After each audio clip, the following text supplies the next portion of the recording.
छौड़ी कल गौकी की अंजोर में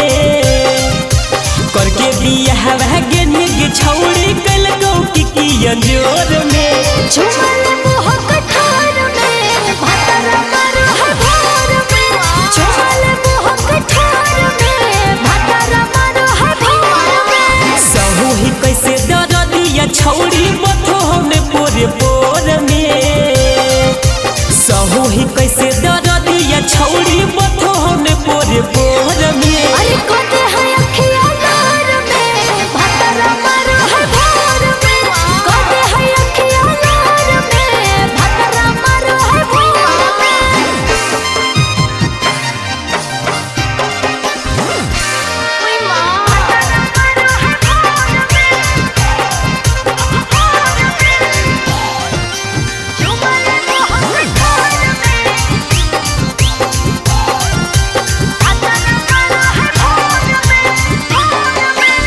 नैहर में करो हनी हमारा से बहाना गे कि हम बतइयो छौड़ा भातार के करना मारे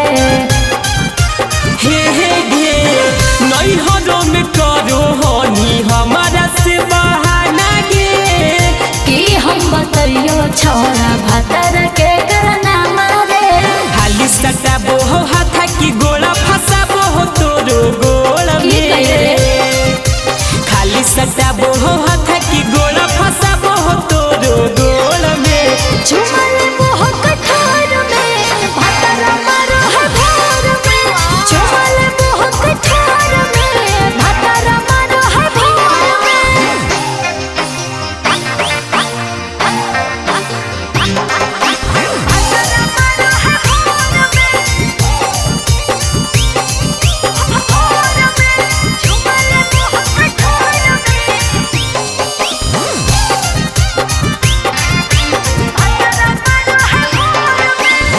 धीरे धीरे पकड़ो हो कि धरो हो तोरा पाजा गे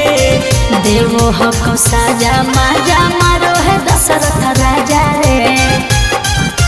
हे गे छौड़ी धीरे धीरे पकड़ हो कि धरो हो तोरा पाजा गे देवो हक साजा माजा मारो है दशरथ राजा रे प्रदीप कौशल के जिंदगी में तू चल